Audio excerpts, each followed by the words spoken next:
Welcome to the StayiN Wild and Well podcast. I am so excited because today I have a guest for the very first time. And this all originated because you requested that I start to film the interviews I've been having with different people in regards to the book that I am writing. Today we are interviewing Susan Benoit. I'm so excited. I have Susan's bio here so that I can give you all the background of who she is. So let's start. Susan Benoit is a dedicated breathwork facilitator, wellness educator, and the inspiring founder of Fearlessly Transformed. Her mission is to help people reconnect deeply with themselves, stemming from her own personal transformation after undergoing open heart surgery at 39. She experienced intense anxiety, depression, and even suicide attempts before discovering the healing power of breathwork and cold exposure. Harnessing science-backed breathwork techniques, immersive contrast therapy with cold exposure, and sauna sessions, Susan designs transformational experiences that are both holistic and grounded in safety and presence. She leads a diverse array of programs from intimate one-on-one sessions to large-scale events and multi-week breathwork and contrast therapy certification courses. Her offerings include retreats, corporate wellness program, and immersive workshops at prominent wellness events like City of Om, where her sessions emphasize education, embodied practice, and meaningful integration. Whether working in person, online, or at festivals, Susan is renowned in her warm, encouraging presence and her ability to cultivate safe spaces where people can explore their inner strength, build resilience, and unlock their powerful potential. Participants constantly leave feeling empowered, grounded, and deeply connected, and I could speak to that and attest because I have experienced that personally when working with Susan. Her own wellness journey mirrors what she teaches in daily breathwork, cold plunges, and sauna sessions, a steadfast practice rooted in healing and self-mastery. As a certified breath coach, cold exposure guide, and a strength and conditioning coach, with 2 decades of experience in the health and fitness industry, Susan brings both live and lived experience, expert knowledge in her work, and I am so excited to welcome Susan to the StayiN Wild and Well podcast. Welcome to the StayiN Wild and Well podcast. My name is Rin, and my greatest accomplishment is being alive. Here we talk about life's journey, the ups, the downs, the in-betweens, all things mental health, body, mind, and spirit. We share wild stories and keeping your wild alive while staying well. Well, welcome back, Susan, for the second, third, fourth, fifth time in a row. Thanks for having me. What you guys don't know is we've already recorded this and it didn't work out. We recorded it again, the lights weren't on. This is like some rookie stuff, but we're being real and honest with you, and I like to try and keep it real in the podcast. Yeah. So one of the main reasons I have Susan on here today is because of Susan's incredible story.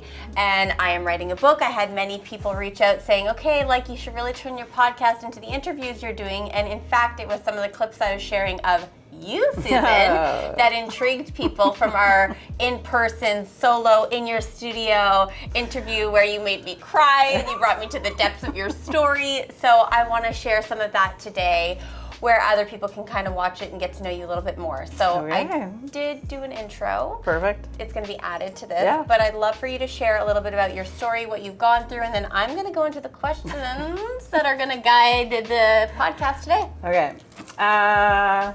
Really, I'm going to say like this portion of my story started 6 years ago when we moved here. 4 months later, COVID hit, and everybody went through their own stuff then. 5 months later, I ended up having a stroke. In the moment, we didn't know it was a stroke. I was misdiagnosed with MS. And about 4 days later, one of the ER doctors called me back and said, like, I don't really think that this is the right diagnosis. Can you come back in? I'd like to do an MRI. So they did do an MRI. Then they noticed that I had a stroke to my left occipital lobe. And so they needed to figure out why I had the stroke. And so we did 2 weeks worth of testing. And the last test was in to see the cardiologist, and I went in and never came out. As in they did an echo, found out that I had a tumor in my left atrium that had fully taken over and was starting to protrude into the right side.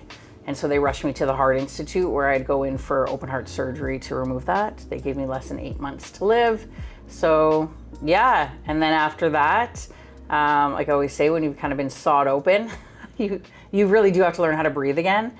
And so that was really, and somebody who I felt like I had pretty good breathing, being a very high level swimmer, that struggled. And I thought I was doing really well. I was really progressing. And about 6 months later, unfortunately, I fell into kind of like a black hole, like a rabbit hole. And I started to have anxiety and panic attacks, and no longer could like drive my kids to school, couldn't leave the house, wasn't doing the things that I loved.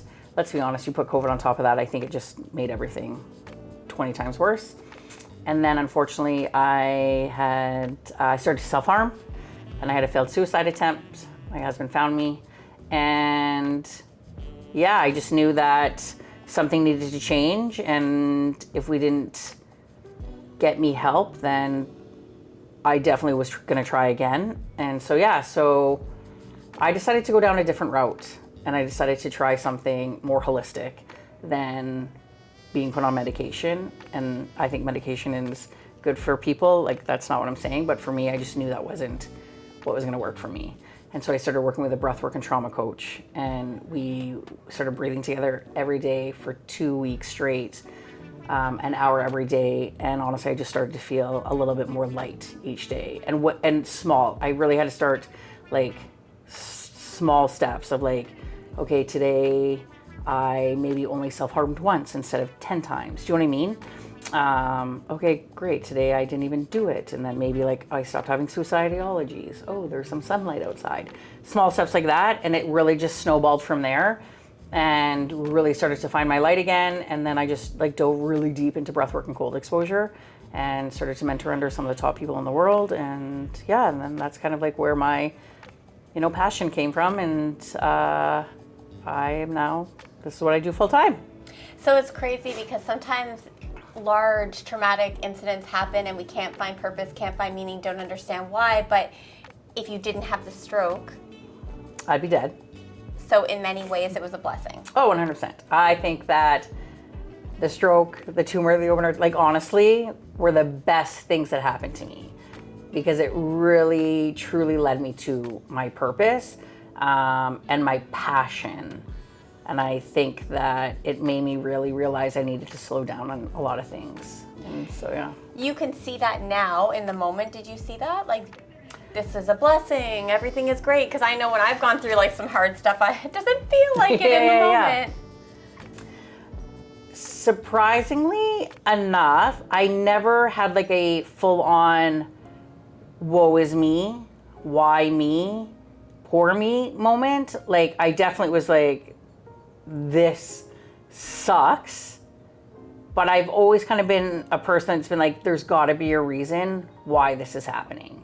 I didn't know why, and I think that sometimes we do get too stuck on trying to figure out what is the meaning in this moment. But I never went to the moment of like, why me, and really festered in that. So that's why when I did start to really struggle with panic and anxiety, it was such a slap in my face of like, what is going on? Because I'm not somebody that has ever struggled with mental health. So to have that and it to go that far and that deep was really scary for me. And I think that's really huge to think about, right? Not someone who's ever gone through mental health. Because we all go through mental health in some way, but the severities are so different, totally right? Different. And so, this is going to be a question I'm going to dive into, especially for the book. Do you feel like your stroke, everything that happened, the open heart surgery, the challenges found, could that have been brought on from unsaid trauma, things that you were carrying? Because you're telling me that you never experienced anxiety before. So I know that we've had this discussion many times, and yeah, I really do believe that there's something there. Do I believe that it is linked to truly just like my childhood? That's where I'm like, I don't really think so. Do I think that we can get traumas throughout our lives and not everything is linked to just being a child? Do I think that something could happen later on in life and do I think those things accumulate and then that does lead to something that could be this traumatic? Yes, 100% I do. But I can't sit here and be like, this is what happened in my childhood and this is why I think this is a real correlation. I don't. So would you say for yourself that whatever happened in adulthood, you decided to internalize and then it turned into a dis-ease within the body? Yeah, 100%. There is a reason why this showed up. I am a true believer in that. There are going to be people that are just like, you know what I mean? Disease is disease and it's not because of all these other things, but I think because in the field that I'm in, and I do have a background in exercise science and massage therapy and all that, so I do know the body pretty well. I truly believe that, yes, emotional, physical, all of that, unless you deal with things, yes, they are going to come up and create diseases. And there's going to be a slap in your face at some point to be like, yo. So how were you living before? Why weren't you aligned? I think it was just more of when I really go back to it, I was very much of my whole identity was based upon how successful I was. So it was, I would work 60, 70, 80 hours a week, no problem. I wanted to be running, working up corporate Canada, and I did. And then, went on to open my own gym with my husband, and it was very much like, I wanted to take over the world. I really wanted to be we are going to be this power couple and we are going to be so well known and we're going to do A, B, C, and D. And he was like, no, not what I want to do. So we never actually discussed what our vision was. And I think this is for to be your vision doesn't align with him, but also this is not the path that you're supposed to be on. So what would you say to some people that are like, I'm taking over the world, we're going to be the power couple, this is who I am, this is my identity, because we're going to go into the identity conversation today. Yeah, totally. This is it.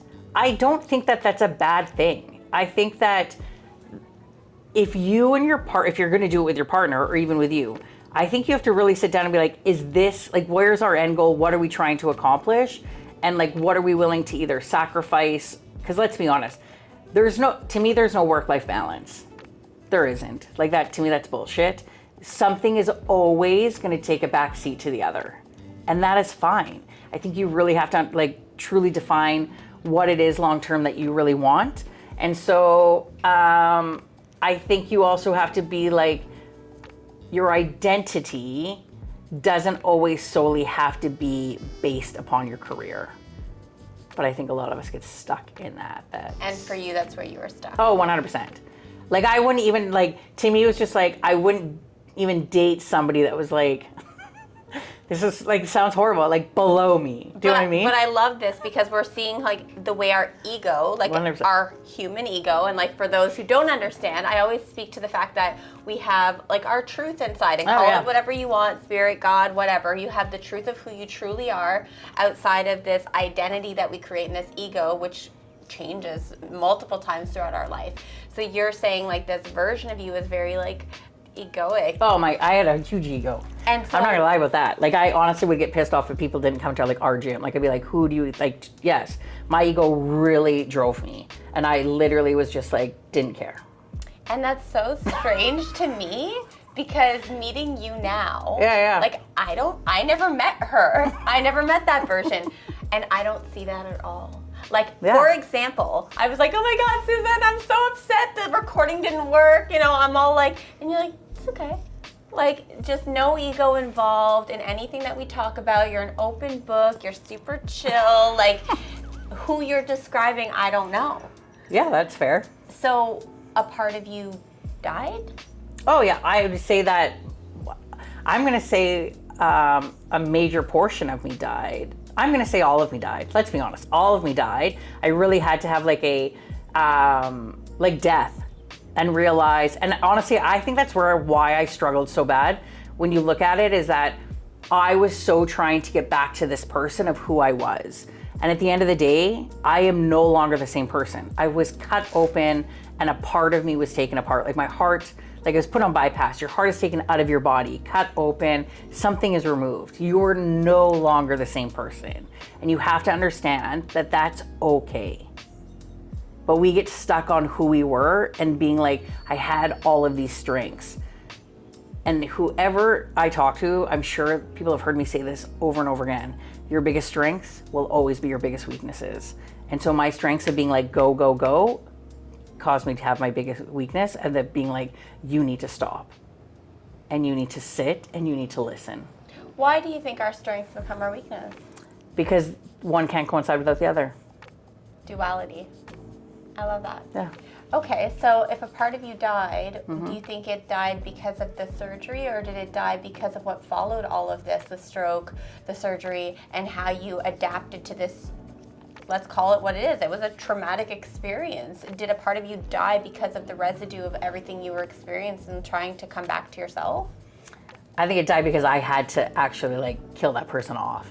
Do you know what I mean? Like, I think that what happens is that we get stuck in this like, oh, I'm gonna go back to this version of me, but like I had this awakening of being like, that's not who I was. So I need to put this person to bed and rest. For people hearing this, I had this awakening and I had to put this to rest.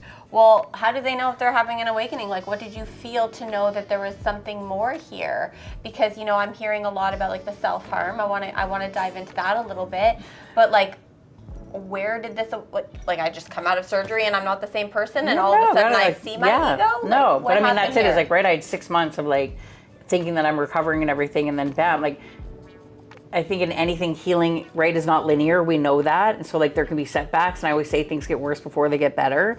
And so I just was, I think it's really hard because at the end of the day, we're all so different. And the way that somebody feels or senses isn't going to be the same for somebody else. It's not going to be like, oh my God, this person came and spoke to me. Do you know what I mean? Like, people see colors, people see light, like you have, right? People have different sensations and emotions. We react to things. Our nervous systems are all different.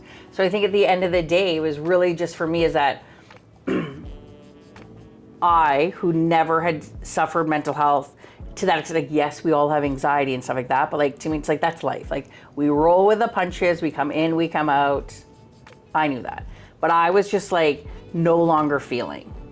And it was just like, I had none of that Susan who I knew who I was at there. Like, there was just none of it. And each day I just like lost the feeling to want to do anything. So like laying in bed felt just so much better than having to interact with my family or my kids or anything. So like, right? And then they just slowly got worse and worse and worse to the point where when you do self-harm, you're just so desperately wanting to feel something. That's why you do it. Like, you're so numb. And so I'm at that dorsal vagal tone, so up in that sympathetic state that like, I literally can't come out. And now it's just like, okay, I'm gonna just, there's nothing left. And I think that's important for people to know is like, a lot of times people think, oh, someone who self-harms is just looking for attention. They just want, for you, it was really like, I need to feel something right now. Yeah, and then I think when you know what I mean? I don't think that all self-harm leads to suicide. I think that mine did, and like I was having suicide ideologies and was gonna go that route. You have to understand that, yeah, like I think people feel like, oh, somebody's really selfish, but I'm like, at the end of the day, when we're in so much pain because we can't feel anything, you feel like you are a burden now. Because now people are always like, oh my God, like what can I do? What can I do? Like, oh my God. And you know, we had family plans and now it's like, well, mom doesn't want to do that anymore. And so like, now you're not part of like those activities. And, you know, my husband would just take the kids out and do these things without me. So then it's just like, I'm not a benefit to this family. That's what you think. Like, you are just so far down that you don't see it as anything besides this will relieve pressure from them. And so it wasn't about you at all. No. And so in doing so, it's kind of also, okay, I feel like a burden. I don't belong here anymore. Mm-hmm. But then the self-harm piece is like, almost separate from the suicide attempt itself. Yeah, because you're also just being like, God, maybe if like I can just feel something emotions. Like, it's really hard when you are a parent or a spouse and you're like, I don't feel anything towards these people when I used to feel so much. Like I can't even get out of bed for them. Like there's nothing there. So then it's just like, if I cut myself and I can feel pain, can I then start to feel emotion again for these people? And so I talk a lot about coping mechanisms, and that's something that I'm going through in my book, is that I believe we as humans all have a coping mechanism. And if you say you don't, I truly believe you're lying, because we do need something in order to feel better. How would you define coping mechanisms? This was certainly one for you. Let me even ask, before this, what was your coping mechanism? Before the ego death, what was your coping mechanism? And I'm always doing air quotes because I'm like, you know, I've gone through my own awakening, and I feel like you can't even define it. As soon as you put a word to it, you're kind of putting a label on it itself. I think that's a great question, because I don't think I've ever really like thought about it before that. Do you know what I mean? Like, yeah, like I guess my self-harm was my coping mechanism in that point, right? But really, I think because I didn't feel, I've never felt that. Do you know what I mean? Like you do hear so many people be like, oh my gosh, I have anxiety and depression and yada, yada, yada. I never went through those things. So I never, like if you sit here and think about it, I'm like, well, God, yeah, we do all have coping mechanisms, but like what was it? Because I never felt like I needed something to cope with. Does that make sense? Yeah. So I think what your coping mechanism was back then was the fitness, was all of those things, because it made you feel a sense of identity, and you needed to do that in order to feel good in who you were. I'm going to say I don't think it was fitness. I think it was just me working more. Okay. Do you know what I mean? So why? Why was working more a coping mechanism back then? What were you avoiding back then? Because I'm going to go... I think it's just really, if you go back to it, it's just like because I was so ego-driven, if I worked more, then I could succeed more. And then people thought more of me. And that's it. What part of you needed to succeed more? My whole being. Like I literally just thought like that was my purpose in life. Like I'm going to be a successful woman, and so I need to work more. And also, let's be honest, in the health and fitness industry, it is dominated by men. So you're in a more of a male-dominated career, especially back in my day. Like I'm aging myself, like I'm 44. So you then are like, I'm going to even do twice as much so that people recognize my worth. Like you put your worth on that. All right, you ready to go down the rabbit hole? God, yeah. So if being successful would showcase your worth, a part of you must have felt unworthy. Yeah, like I'm sure that there's parts of all of us that do feel unworthy. I mean, if you even talk to any top professional, there's always that comes in and that's like, oh, I have a bit of imposter syndrome. But imposter syndrome and worthiness are different. Yeah, but you still, with even imposter syndrome, there's a part of that that goes like, I don't feel worthy enough to be at this top. Yeah. So there is a bit of worthiness always stuck in there. So where did the unworthiness come from? Yeah, like great question. I think that there is a lot of just like proving, and this is it, is like, I never felt that from my parents. My parents, like, I know we're gonna go down a path of being like, this is a lead, of being like, what do you think you need to break from that? I can always go back to, I don't think that there were things instilled in me that I'm like, oh, I need to break. I can honestly sit here and say, my parents very much instilled, whatever you wanna do, you can accomplish. Nothing will stand in your way. And I say that because I have a twin sister with a disability who is in a wheelchair. You wouldn't be able to, most people wouldn't be able to understand her because her speech is really hard to take on unless you're with her all the time. But this girl has done more than most able-bodied people have done. But my parents very much were like, if you want to do something, you need to try to do it on your own. If at that time you need help, we will help you. But just because you're in a wheelchair does not make you any different than anybody else in this world. And I get like, I can even tell, like, I get even strong, my voice, like, do you know what I mean? So like, to me, I'm like, my parents very much instilled that in me. So like, there's a worthiness there, being like, you are worth greatness. But where did that unworthiness come from? Because it came from somewhere. 100%. So like, that's where I'm like, because I know we go back to our childhood, like that's where that's it. I think that there is also like things where I put myself into a lot of bad situations that made me feel unworthy, definitely as a young adult. And so I think a lot of it came from there, and having to rewire that for being in that for so long. Like I was in a very abusive relationship, and again, we go down the rabbit hole of being like, why do you think it's happening? Like that's not how an abusive relationship starts. Like it almost comes out with like being so loving at first, and then things happened to him and it changed. And honestly, I very much, that's been a big thing also in me and my marriage, of like unlearning those. I was also like assaulted and raped as an adult, and that takes a lot of worth away from you. So those things come into it. And even staying in an abusive relationship, though, is also a lack of care towards yourself. 100%. So where I'm going with all of this, right, is the identities we adopt, which if we go back to the beginning of this conversation, when it comes to like being ego-driven, fitness, career, like being top of top, you aren't my standards, so I'm not talking to you.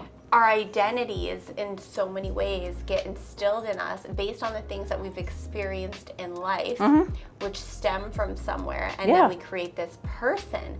And so what I'm writing in my book really is like, as we get older, we have to pull out that root and look at 100%. it. And I always say, like, in modern day spirituality, people are like, let's get rooted, ground yourself, which yes, but roots means you're stuck. I'm saying we need to pull those roots out and look at them and be like, why do I believe this? Where did this come from? So for you, going back now to the stroke and the open heart surgery, and laying in bed and not feeling worthy or even having the motivation to get out of bed, was that because of the recovery portion, or was it all of a sudden I'm looking at who I am and I can't do what I used to do and now I feel less than? Like, where do you think I think two can be of the same, right? Like I think at the end of the day, if you've ever had your chest out open and trying to recover, like you can't do much. Like you're not allowed to lift anything heavier than a fork, and you can only go for like 10-minute walk, and then we had 2 more minutes each day. So like you really have to stop and like start from scratch. But I also think it is right also then like, this is not who I was, like, and I used to be able to do A, B, C, and D. So I think that a lot can be true for one thing. So how did you find breathwork to get you out of that place? Because I hear you, it can be true, both can be true. There you are laying there, and breathwork being that almost savior, which can also become another coping mechanism. 100%. We can go to anything good can be also a coping. Like, do you know what I mean? Anything good can be also be bad for you. Like that's why I think I go back to like your strength will be your weakness. Like you've really got to find this happy medium, and I think you also got to go back to like, what is your why? Like why are you doing something? Yes. If you're trying to avoid something, like why? Do you know what I mean? Always a why. Honestly, when it came to breath work, I knew that I wanted to try something different, and I wanted to go on a more natural like way of trying to, again, I wanted to get to the root cause. I didn't want to be put on a medication, and I didn't want to be numbed again. I did not want to feel that ever again. And I'm not saying if you go on antidepressant, you start to feel numb, because some people like they feel great. I just did a lot of research. One of the number one side effects with an antidepressant is you're gonna get depressed again. It's like, I don't want to do this. So again, this is my story, my choice. For anybody else, you got to do what's best for you. Yeah. But really, at the end of the day, Andre was just like, I'm gonna put you in contact with this guy Dan. He does breath work. He works with people with trauma. Are you open to seeing him? And I said, I'm open to doing anything. So really, Andre was the first person that put me into that. And so what was your first experience like? Because it obviously kept you coming back for more. Oh my God, yeah. I mean, at the end of the day, it was just like, I think because I've never been this down, I've never been to this point where like I literally just was like, I'm willing to do anything. I'm really willing to do anything. So really it was just more of like, okay, so the first session was like, I was open. I was very open of like, just give me 1 ounce. If you can give me even a minute of feeling, I'll be okay. And it did. And then you kept going. Yeah, and he even said, give me 2 weeks. I need you to give me 2 weeks. I was like, I'll give you the 2 weeks. So yeah. So what did that do for you? What did you start to notice in terms of change? Because like, did the self-harm, you were saying in the beginning, it doesn't always just stop. It was like, oh, a little bit less this day.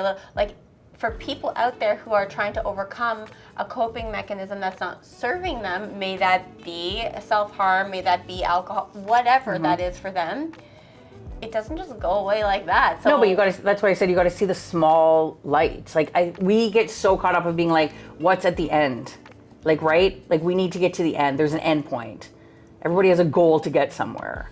My goal was, can I wake up and see a bit of light in whatever that might look like? So one day could have been like, okay, I only self-harmed one less time than the day before. It could have been like, I feel like I'm actually going to walk outside my house. Like I had to be okay with what, as long as I felt a glimmer, I was okay. So what did that look like for you? But like, that's it. It's like each day was a completely different thing. So there was no routine day. Nope. Every day was different. Every day was different. And I think that's it, is that sometimes we get so stuck on a routine, and it's okay not to have a routine. It is okay to wake up and not be like, oh my gosh, I have to do A, B, C, and D and E again. I'm a firm believer now of like, again, this is what has worked for me, is that like all I needed to see that there was something there. I don't care what it was. And I didn't breathe every time at the same time every day either. Like it was all over the place, and it was just like, I'm showing up. I don't care what time of the day it is, but I'm just gonna show up. And I love hearing this because, you know, as a journey coach myself, I see clients and they want the cookie cutter model. They want to have the routine. They want to wake up every day. I want you to tell me from morning to night, what do I need to do? What do I need to eat? What are this? And the structure, and, you know, I often provide a structure, but it often creates more stress than it does good. Yes, because then we are like, oh my God, this is how it's going to feel. So it's the same thing with breath work. People are either like, right, wanting to get that, like, I think if people see like breath work on social media, it's like, I want that like massive euphoric or like emotional release. That's not breath work. That's less than 1% of the population. If that is what you were chasing another coping mechanism. Do you know what I mean? We could do the same breath work session today and tomorrow, and you could feel something completely different. Why? Because stress, hormones, eating, sleep, everything changes your body and your response. So nothing is ever going to be the same, and you have to be okay with that. And so also you can feel A to Z, anything from like joy to like tears, to feeling like you're elevating, to feeling like you are paralyzed to the floor. Tingling sensations, lightheaded, like everything can happen in between, and you've got to be okay with that and be open to that.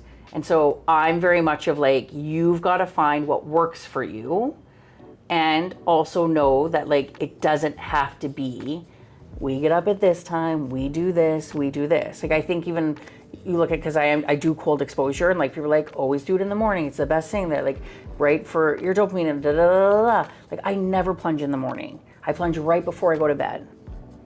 Why? Because that works for me. And my why is different than a lot of people.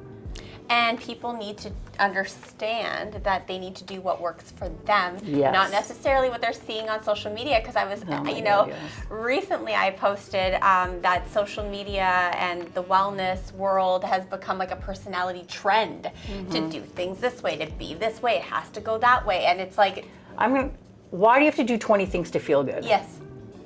Do you know what I mean? Why do you have to get up and do A, B, C, D, E, F, G, and that? Do you know what I mean? Like, I think that our bodies are meant to be able to create that on our own. And I think we've gone there, like, you should be able to get to these spots without the help of all of these other things. And I get that 100%.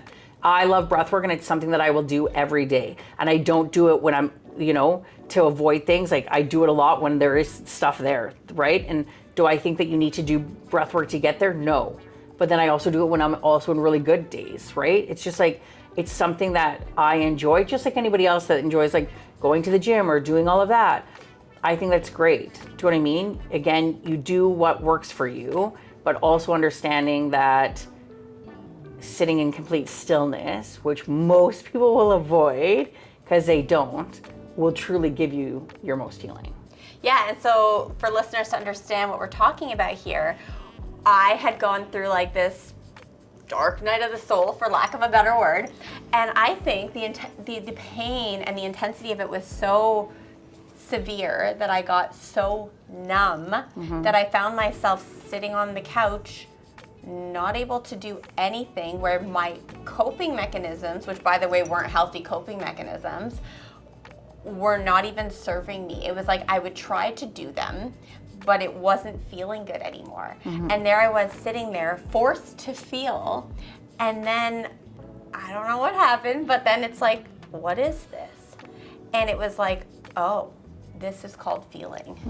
And I realized, like, I don't need my coping mechanisms. I can actually feel. And everything I had believed started to change. Like, it was like card reading and all the things that I used to do that brought me comfort. And I truly believed, like, it was a part of my identity, like, is no longer, because I recognized these were now tools that I could use, but they weren't actually the ticket to my freedom. The ticket to my freedom is in here. While also realizing that as a human, we are gonna have coping mechanisms, and it's not a bad thing to turn to it either. And that's gonna bring me down this other rabbit hole of like, okay, so breath work helped you stop self-harming. Did you never do it again? Like, this has become a new coping mechanism. So what happened there? What was like? Yeah, like, I think at the end of the day, like, I mean, yes, I had another episode where I did start self-harm. That wasn't leading to a suicidal episode. It was just that, and I know exactly what happened, like, and I know what happened in that time for me to go to that route. And so it was just really like, oh my gosh, I need to feel something different than what I'm feeling in this moment. It was really heavy, and I was just like, I need to like release something. And so that's where I went to, of like, I'm gonna, self-harm again and cut myself to release whatever's inside of me that wasn't feeling well. But I think that I really also look to say, like, I wasn't going, this is gonna lead me to a suicidal episode. It was really like, I knew how to feel because I taught myself how to feel, because I think most people don't know how to feel. And I felt too much all at once, and it was so overwhelming for me. So I'm watching your body language, and so you laugh when you say it. Oh yeah, I totally laugh. Yeah. Why? Because I think that a lot of people say, like, oh, do you laugh when you in like difficult situations?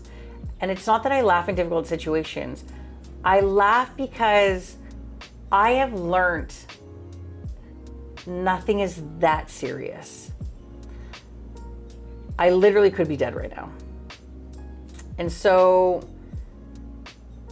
I am so thankful that I'm alive. But I think in this world, we are so like, oh my God, if this doesn't get done, like, things are gonna happen. And I'm like, fuck, I'm lucky that I'm breathing today. So I'm lucky that I'm waking up and I get to do this. Like, do you know what I mean? I'm lucky that I have this, and I think that we take life for granted really easily. And I'm just like, to me, and I think that's why, like, I was not upset when the thing didn't record the first time. Like, shit happens. Do you know what I mean? I'm lucky that I'm able to come back here the next day. So I love that, because in so many ways, and I know I'm like speaking all woo-woo, but it's like, you see you're human. You see you're human. You're like, yeah, I self-harmed.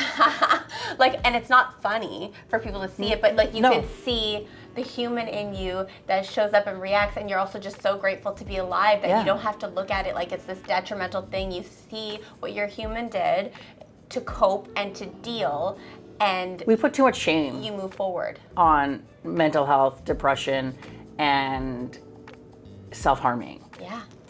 People that turn to drugs and alcohol, you can't tell me that they're not struggling with mental health issues. It's a disease if you become an alcoholic or a drug addict. There's a mental health issue component to there. But we're not shameful to talk about if somebody goes into rehab and becomes sober. We celebrate that, right? But we know people that relapse is very high.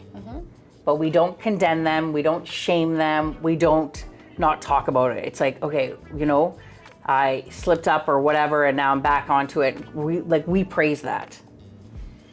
But when it comes to mental health and somebody self-harming, we don't praise that. But they're the same thing. Do you know what I mean? I can come home from a day of work and want to self-harm, but somebody else can come home and drink a bottle of wine. No one questions that. What's the difference? Well, there is none. Exactly. But most people think that. And I say, right, it's all the same, it's just a different mask. Exactly. It's just a different face. Yeah, so that's why I think I laugh about it is because it's like, again, I made it through and I'm super thankful for that. And don't get me wrong, I'm not always this happy and I'm not always this like chill and calm. There are times when I freak out about stuff, like that's life and that's a response. Do you know what I mean? But I think it's also like I'm trying very hard to normalize mental health and self-harming and suicide. It is a disease just like anything else. And I don't think that we are there yet as a society to be like, oh, See, I don't think it is a disease. I think it's a symptom of whatever we're going through. And again, it's like what our human has chosen to attach itself to. Because when we hear, again, like disease is like another label, symptom is another label. I think like when I say that, it's like, but right, if somebody has alcoholism or a drug addict, we're like, they have a disease. I think if you were self-harming and mental, it's the same thing. I think that we just labelize them and be like, oh, like, right, there's so many people that are like, I don't suffer from anxiety, so I don't, like, I have a really hard time not to be like, just get your ass up off the fucking couch and like start moving. Do you know what I mean? In those moments, there is a disease there lingering that we need to fix. A dis-ease Yeah. in the body. Yep. Because if someone turned to like drinking, drugs, self-harm, there's something internally that's not okay. Yeah. And that's why they did It might that. not be a cancer or something, but do you know what I mean? There's something there that we need to take care of and we need to address. And even still, like, I had a friend who every day was baking for hours for nobody. I'm like, who are you baking for? But this was her coping mechanism, which in my opinion is the same thing as the person drinking or the same thing as the person self-harming. It just looks different. It just looks different. If you're spending all your money on purchasing, like, it's still something you're holding on to. Yeah.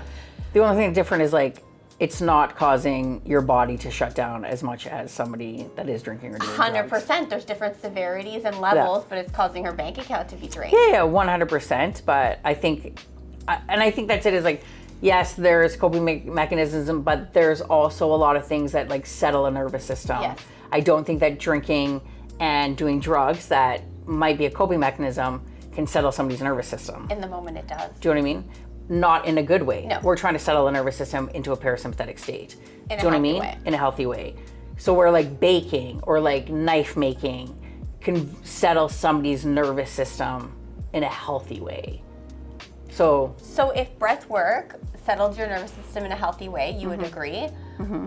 You had that tool.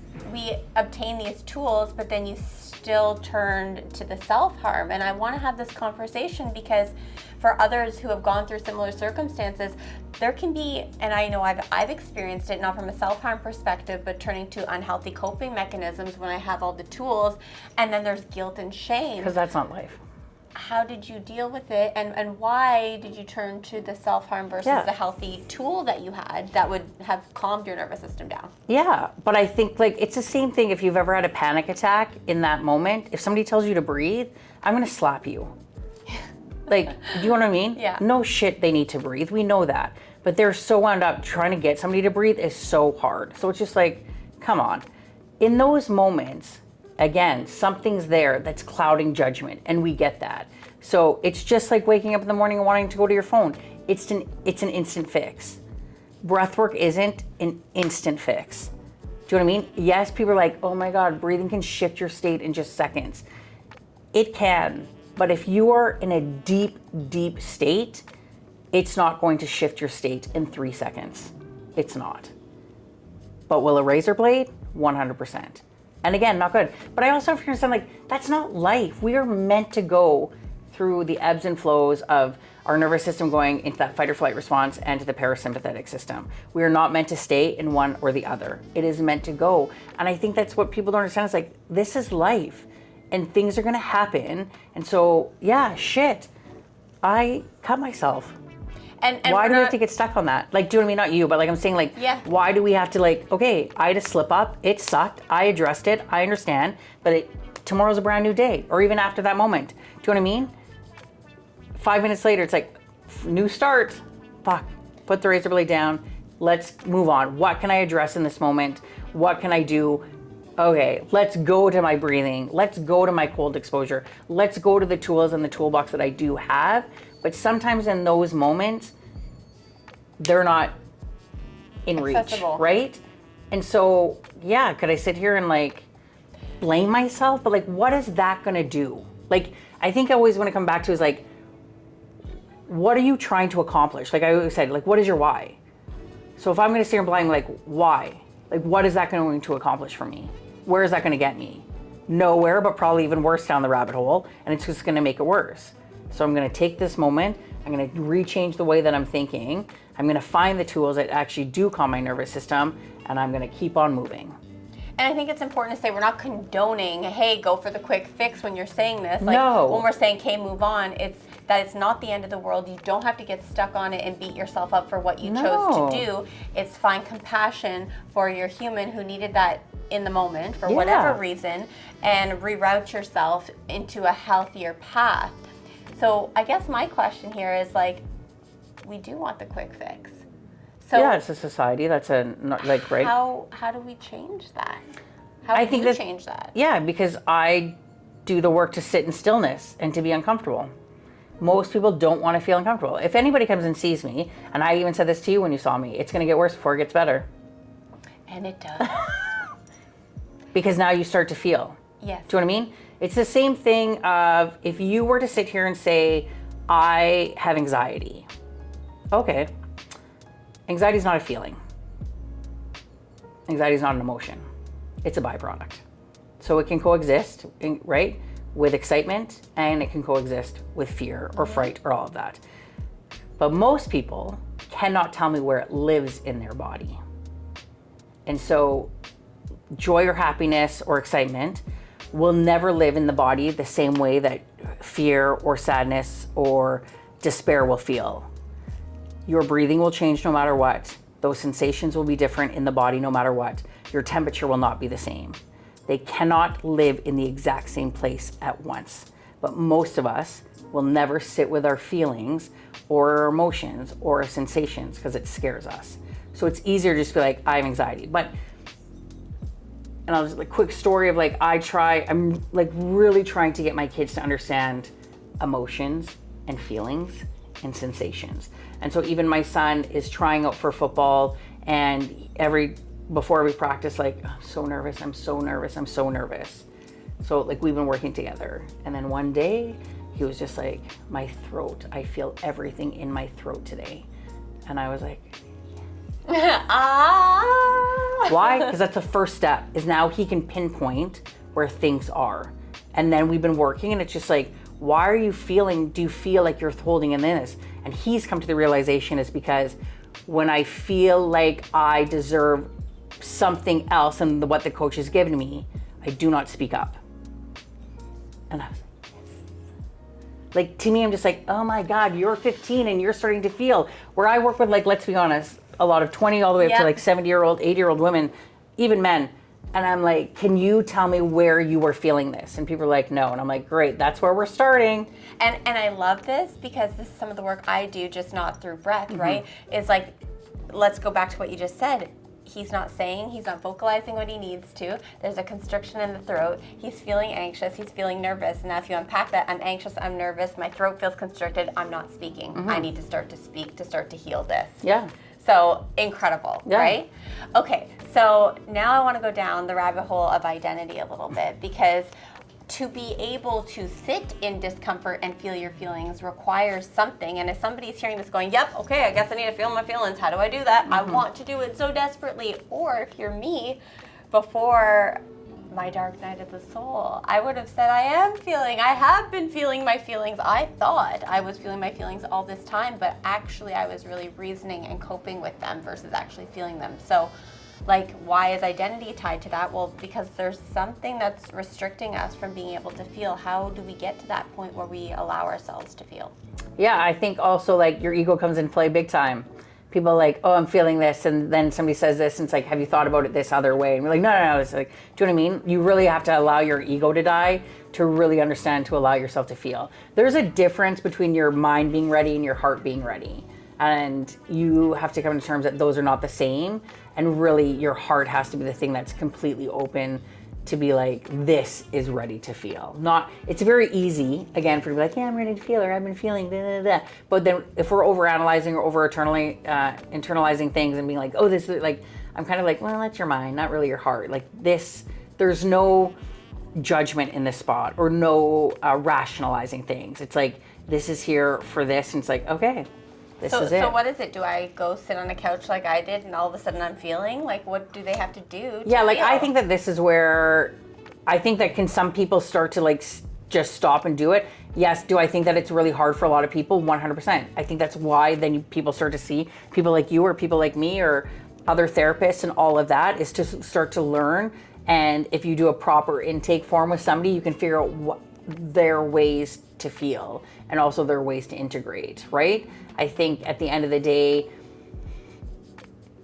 there has to be stillness in a spot where it's just like you are literally, and also like you have to have a lot of safety. And so that safety is like somewhere that you can be, that you can start to actually go deep within yourselves to see things. It is like, prime example, like I had a client that used to come and see me, and she was like, yeah, my therapist says like I'm not really ready to go deep. And I was like, oh, like, okay, like I think you are, because like we've done some pretty deep work already. So I'm kind of like, why?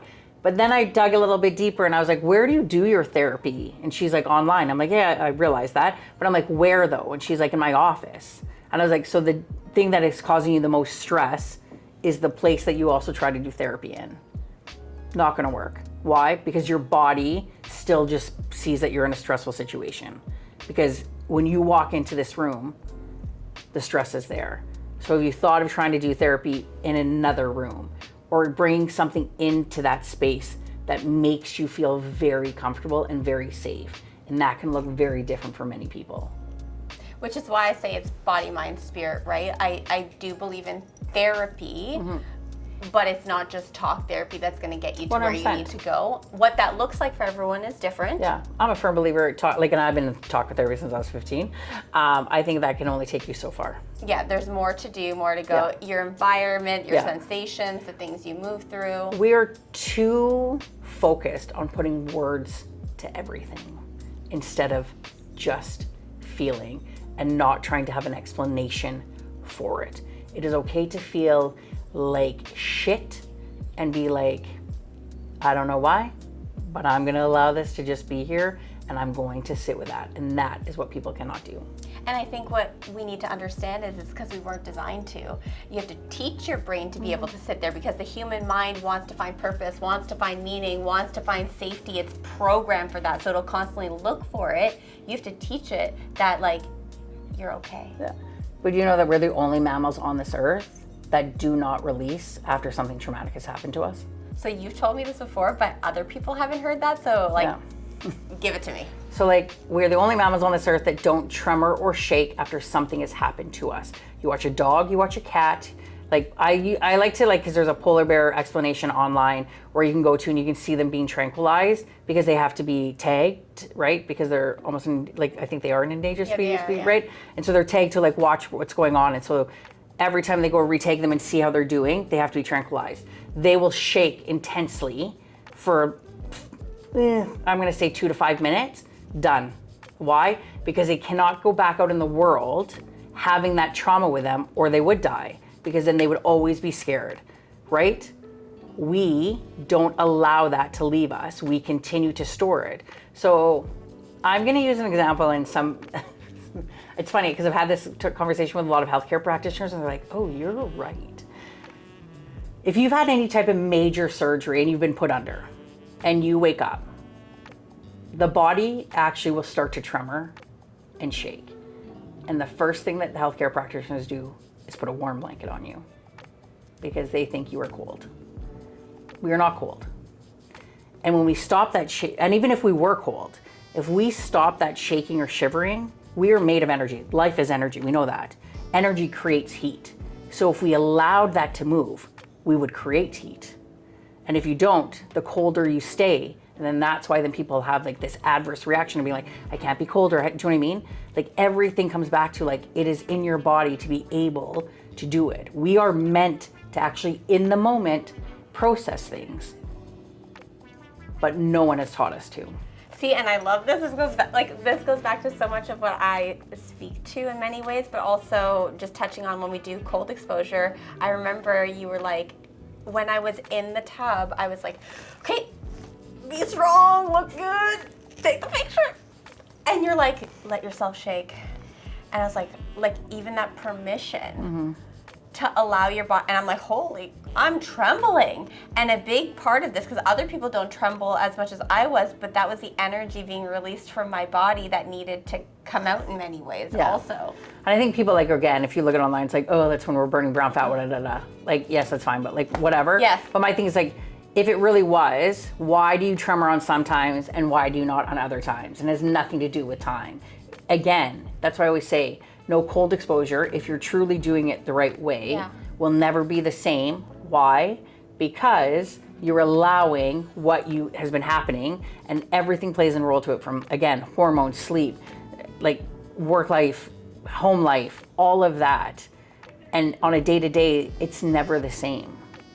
Yeah, I'm with you on that, because it's whatever your body needs to release. And this is also why I tell my clients, and I've done it myself, there's been times where I want to cry and I can't cry because I'm going through stuff, and I'll put the music on and I'll just start shaking my body and releasing whatever, like the mammalian diving reflex, just dunking your face in cold water, getting up and shaking it out. It's movement. That's what we need. So like, it's why it's such a somatic practice. But to me, I'm like, it shouldn't be somatic. It's a daily thing. Yes. Like if you look at other religions and cultures and heritage, like they do that. So it's just like, we are meant to. Like, why is it when somebody walks in a room or, and you're like, oh my God, like something needed to be released in that moment. And I think that people get too like, woo-woo. And I'm like, it's not woo-woo. It's not woo-woo. I was like, just about to say we that. are energy though. But Yeah. it's energy. Like the world is made of energy. Yeah. Like, how else are you going to explain it? Yeah. So I'm with you on that. Sometimes my family will look at me and think I'm like out there, because I'm very different from my family, my immediate family anyways. And what I do is like woo-woo, but really it's like in us. Like we need this. So I wonder, something that I think about often is, do we need to go through a traumatic experience in life to, like, I'm very different than my family. You wouldn't even, like the way I think, the way I am, was it because of my traumas I became like this? Like, what makes us start to believe in these modalities? What do we, like, what? Yeah, and I'm going to say, like, I don't know the answer to that question, but I want to say that I don't believe, because we were like, oh, like prime example, like I educate people to become breathwork facilitators and certify them, and they'll be like, I haven't had something as traumatic. And I'm like, you don't need something traumatic to see this change. Can you just not want to change just to change? So you do know the answer, is that you don't necessarily need to have something traumatic. It's like there's a feeling inside of you that feels like, maybe I'm out of alignment, maybe I want to change, nothing really big and catastrophic happened, and you can still get there. Yeah. And then some people will use traumas, or like traumas that have happened, and it will shift them. It's the path do you know that what I mean? took them. Yeah. So, like, whatever way you're going to get somewhere, who cares how you get there, as long as you get to the final destination. You said your ego died. Yeah, I mean, don't get me wrong, there's always going to be a bit of an ego there. Like, we all have an ego. I just can recognize mine a lot faster. Like, I know when my ego is coming to the forefront. Yeah. And I'm like, okay, Susan, I need to take a back seat. So that's where I was going with that. Like, I believe, again, nothing against modern day spirituality and a lot of the conversations that you'll see online of like, my ego death. And I used to be like that. But since I went through my own stuff, I look at it now like the ego can't die. No. Because you need your ego as a human, because my ego is the same reason I get on stage and can 100%. speak and be confident and do this with you right now and the persona that I have. Yeah. We need the ego and the spirit almost need to dance in harmony. It's that we start to get our ego to work with us and for us. And so I guess when we have that ego death, or whatever you want to call it, when you can now see that ego, there's a truth in here that you attain. There's something that you start to recognize that's outside of the ego, because we have been taught to be this person, this identity that we adopt over time, whether it was our parents, religion, culture, society that instills this way of being. You went through something that connected you to something in here that gave you the ability to see that. Was that breath work? What was that gave you the ability to connect to that truth inside of you to now see that ego? Yeah, I'm gonna say it was my breath work, because I think breath work, plant medicines, I think all of that helped me see it. Like I don't think it was just one thing for me. I think that there was a couple things, even cold exposure. Do you know what I mean? I think those modalities that have worked for me and have been my, awakening of what you would call it, have allowed me to see myself and how my ego was driven in different ways and that. So I think I've used a couple of modalities to really allow me to see when it's taking over. Because let's be honest, again, I think sometimes it will. It's just, I think we don't give ourselves enough credit of being like, when somebody's like, oh, why did I do this still? I'm changed, but I still went back to this old habit or whatever. And I'm like, yeah, but now you recognize it. Where before we never recognized it. So again, why can't you just celebrate a small win of being like, I recognized it. I might not have caught it as fast maybe as another time, but I still recognized it. What if someone stays stuck there though? Oh, I recognize it. 5 years later, I recognized it. Yeah, I think that's and it's just but then you're really not sitting to do any, I think it's comes down to you can read as many self-help books as you really want to. It's the integration. But yeah, but if you're going to do nothing, you know what I mean? Then nothing's going to change. So, and again, integration is very hard to explain to people well, what is integration? Because depending what modality you are utilizing, your integration is going to look different. So I think that's important is integration is going to be more of that. And really when it comes down to it of being again, can you take what you worked with, if you're working with a practitioner and somebody's what if I'm not working with somebody? I think it's just what are you seeing? And what's coming up for you, and then the integration is walking back out into real life, right? Because when we do work, we're not out in the real world, right? How do you make it play out in your life so it's kind of either we've gone and seen a practitioner, we've gone to a retreat, we've done all of this. So it's yay, you've taken all this time, but can you now go back out into the real world and be how do I actually apply this? So the next time something triggers you, can you stop for a second? Whether you do breath work, right? Can you shake something out? Can you take a couple breaths? Can you be oh, this is not the way that I want to respond? Because at the end of the day, we all have the ability to choose the way that we want to respond. No matter what trauma we've been into, we get to choose how we're going to take it and how we're going to respond to it. So your integration comes down to how are you going to respond to something that was once a trigger for you, and now can you see it in a different light? So the integration comes from that understanding of truth and now being able to see the ego. So what happens if I feel my truth and I decide I'm not following it? Because the truth of the truth is that when you feel that, you are going to be asked to do things, to be things that you're not ready for. Because example, you wanted to go back to that old life. You wanted the fitness, the work, but truth was I have other plans for you. It's because people don't like to go into the unknown, right? And so to me, I'm a firm believer that it's in the unknown and those struggles is where you find the most clarity. So there's always something on the other side of that. Are you willing to go through that unknown? And if people are I'm not ready, then your heart's not ready and you're just still dealing with your mind. And so what are some of the things that your truth could ask you then? What's going to have to change? I think it's going to be dependent upon each person. But at the end of the day, it comes down to are you willing to change the way that you're living? Are you willing to give up whatever might be something that is holding you back? And that could be anything from a career to a relationship to coping mechanism. Do you know what I mean? It can be anything. So it's just more can you acknowledge that?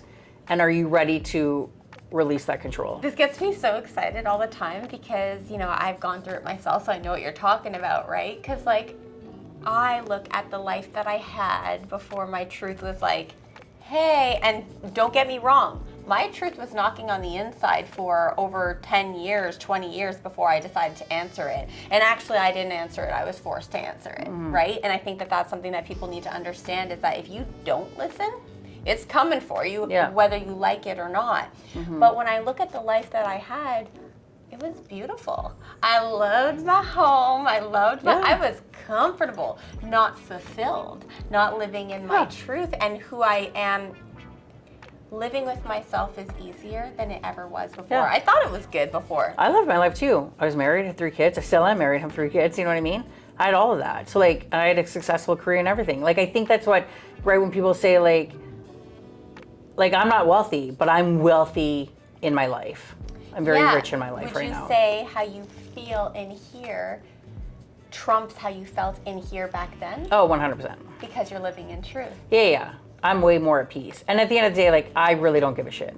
And I think that's what I was struggling with for so long, is that like I had to give up my house, my life, friends, my partner that I was with for 20 years. And from the outside, and even when I was in it, I thought it was great. Like, but what I'm feeling now in terms of peace and joy and alignment is so different. So it's understanding for people listening that you will be asked to give up things that you don't necessarily want to get to this place of truth and living and happiness and love and being able to see all of these things. Yeah. So to wrap this up, because we're coming to an end and now we're talking about this feeling of love and like going through all of this, I think what I've realized through my own like dark night and as I'm writing in my book, and there are essential things we need as we go through this journey of life. Nothing is forever except for how we feel in here.